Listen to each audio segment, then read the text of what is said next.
Galera, tudo bem com você?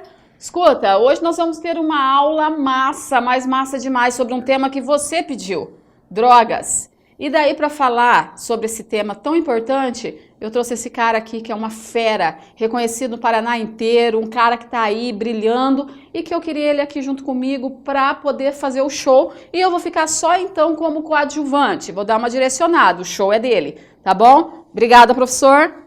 Olha, eu estou muito feliz de estar aqui com uma mulher que significa muito para mim e significou muito na minha carreira enquanto professor. Afinal de contas, ela foi minha professora, ela começou a dar aula muito cedo, apesar dessa jovialidade que ela apresenta hoje. E a temática, sem sombra de dúvidas, é uma temática importante para vocês aí, a maioria jovem, né, que estão interessados no Enem, interessados em vestibulares, e eu tenho certeza que vai ser muito bacana, Lê. Muito bom. Professor, eu fiz algumas anotações aqui para a gente começar delimitando a nossa conversa. Queria que você falasse um pouquinho para a gente sobre essa diferença entre os traficantes e o contraventor. Pelo seguinte, na cabeça da molecada tem hora que eu tenho um pouco de medo, dá a impressão que eles não sabem muito bem quais termos usar para fazer uma definição. Por que isso? Porque é legal numa introdução você colocar algumas definições de forma bem clara, bem objetiva, beleza? Aprende lá com o grande.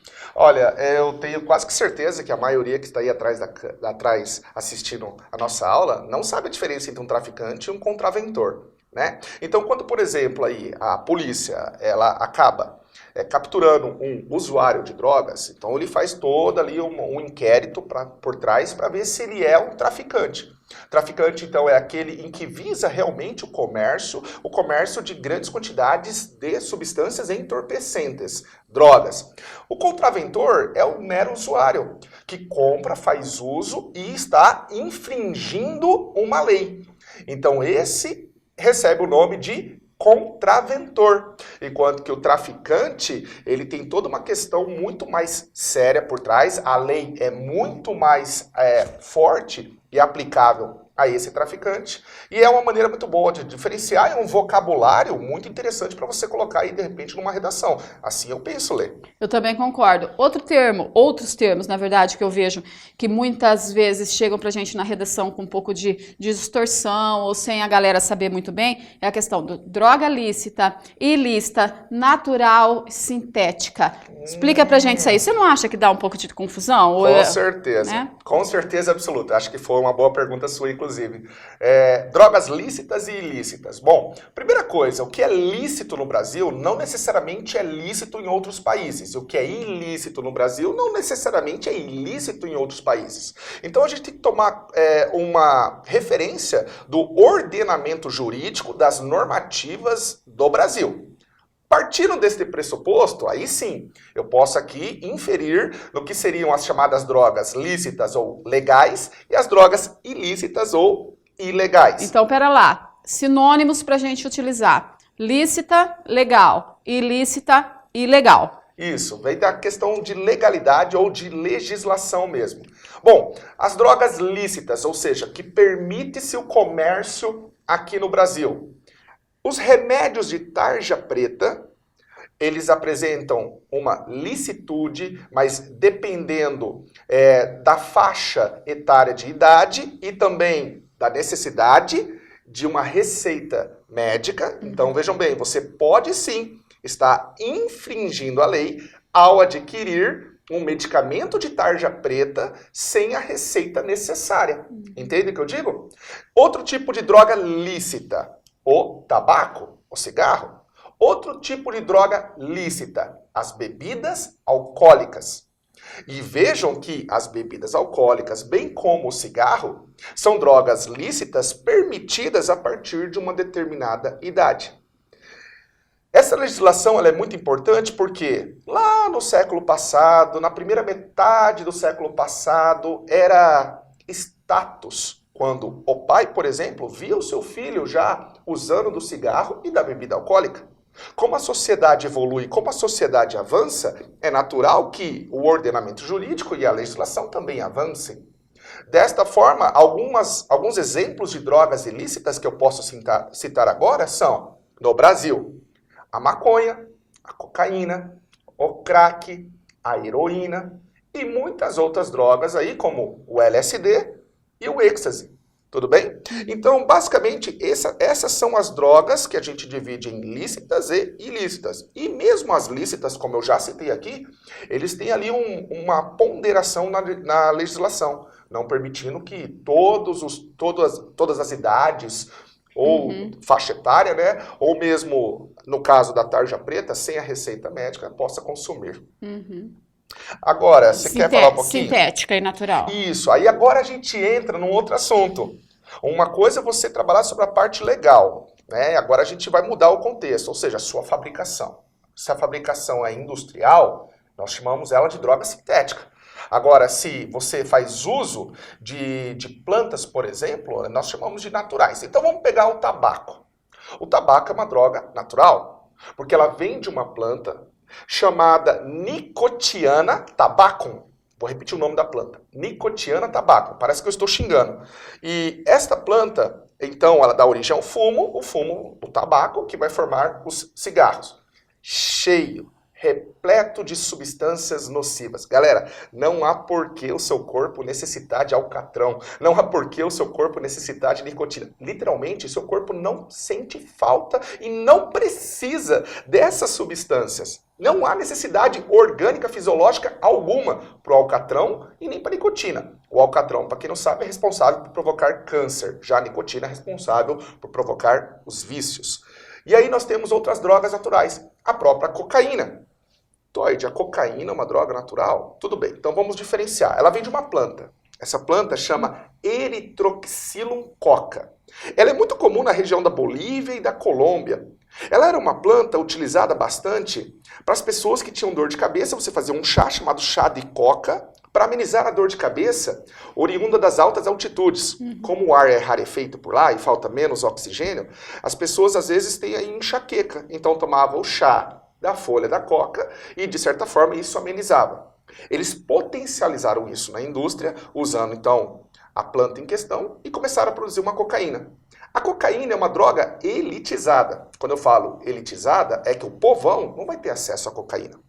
Desta forma, para quem não sabe, se eu não me engano, até onde eu estava me preparando, 10 gramas de cocaína equivale no Havaí $80. Galera, 10 gramas de cocaína vale $80. Então, realmente é um mercado muito rentável para o traficante, né? E dizem ainda que os traficantes não fazem uso das drogas. O traficante, porque, de certa forma, ele vai falir o negócio dele, então, se ele se tornar um viciado, mas ele aproveita do vício dos outros. Isso é muito importante você pensar também.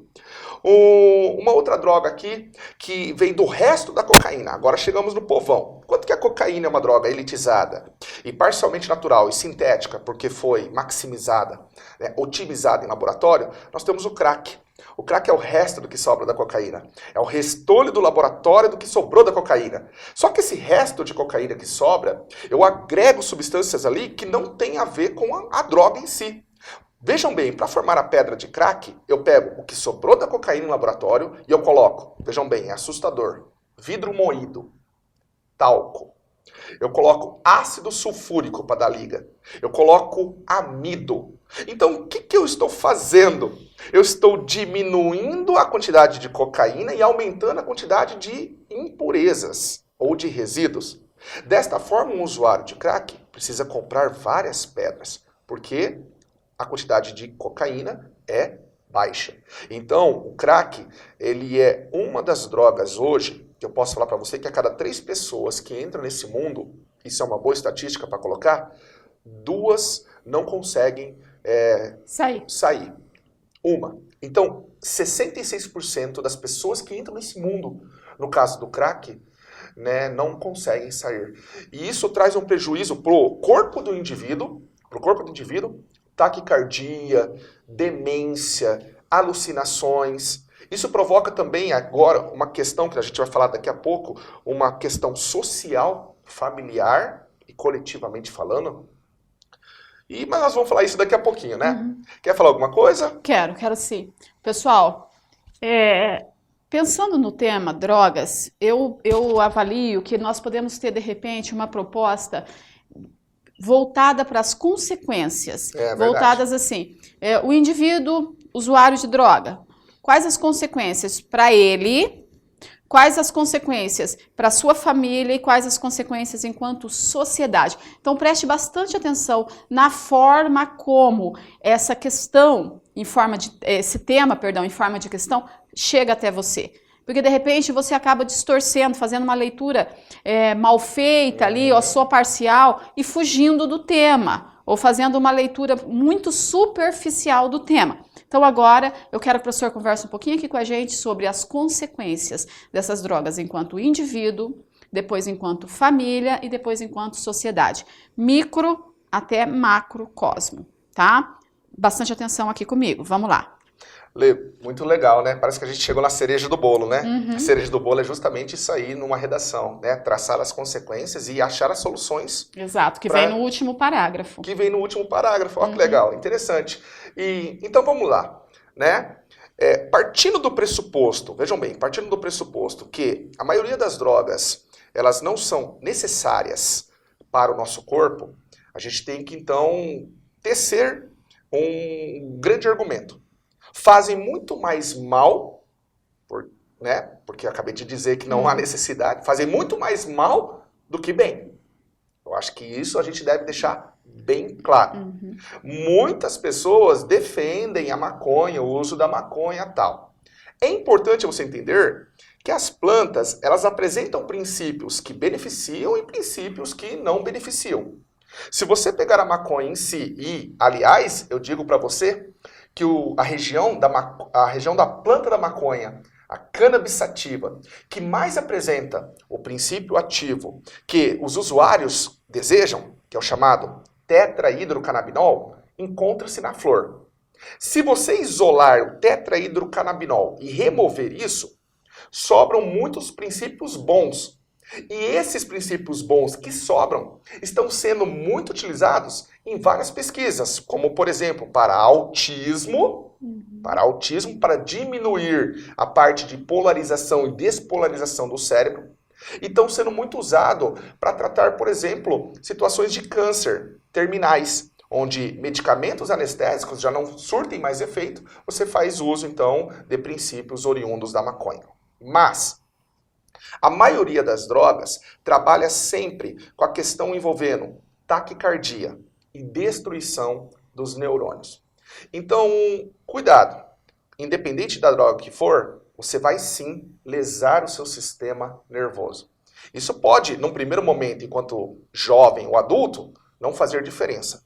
Mas quando você chegar numa idade avançada, você vai traçar as consequências da sua vida, as consequências do uso que você fez. E aí você pode desenvolver uma demência, um Alzheimer. Isso lá adiante. Você antecipa muitas das vezes isso, mas geralmente lá adiante. E isso você traz um prejuízo para o seu corpo. Esse prejuízo para o seu corpo, me desculpe, vai exigir um tratamento. Tratamento, meu querido, exige especialistas, médicos. Se você é de uma família abastada, você tem recursos financeiros para você fazer o tratamento. Agora, se você não tem, você vai fazer uso do SUS. Esse SUS, ele é mantido por impostos de todos os cidadãos do Brasil. E desta forma, você vai contribuir também com gastos no setor da área da saúde. Ou seja, uma consequência social terrível, né? Terrível, terrível, terrível. Usuários de crack, devido ao vício, devido às condições, vendem tudo que tem no lar. Televisão, notebook e assim por diante. E quando o usuário adoece, a família adoece junto, muitas das vezes. Dizem que esses usuários apresentam toda uma questão social, são isolados, né? Então existem casos e casos. Tem pessoas com famílias muito bem consolidadas que mesmo assim possuem algum representante que se perde em meio a drogas. E existem muitos outros que apresentam uma família desequilibrada ou distorcida, que não conseguem, e aí tem uma fuga da realidade. A gente vê fuga de realidade em poemas, em poesias, na literatura. A gente vê fuga de realidade também nos índios. E aí é importante, os índios têm todo um ritual em que eles fazem uso de substâncias entorpecentes para aqueles rituais em que, segundo eles, estão associadas a questões espirituais, né? Porém, a gente tem, assim, um levantamento que esses índios que fazem uso de plantas em que classificamos como plantas que provocam essas situações de drogas, esses índios, eles não entram nessa questão de vício. Eles não adentram. Eles têm um limite deles. É interessante porque se a sociedade indígena consegue impor limites sem afetar os demais membros da família, né? A nossa sociedade aqui não indígena, assim eu vou me referir, né? Não consegue. Então, a nossa sociedade, ela se encontra em um momento e se encontrou também em outros momentos adoecida de maneira geral, coletivamente falando. E as drogas estão aí atrás também. O que você acha, Lê? Eu acho que nós temos muito que aprender com os índios. Com certeza. Com certeza, mais isso, né? E penso que esse é um tema que a molecada não pode parar por aí com esses nossos 18 minutos de aula. Penso que eles têm que estudar mais sobre isso, que eles têm que ler mais sobre isso e se aprofundar. Mas, por hora, é o nosso primeiro bate-papo. Lembre-se que estamos discutindo temas para depois você olhar isso enquanto estrutura dissertativa, pensando no Enem e em outras provas também. Valeu? Muito obrigada. Obrigada, professor. Fiquem com Deus. Tchau, tchau.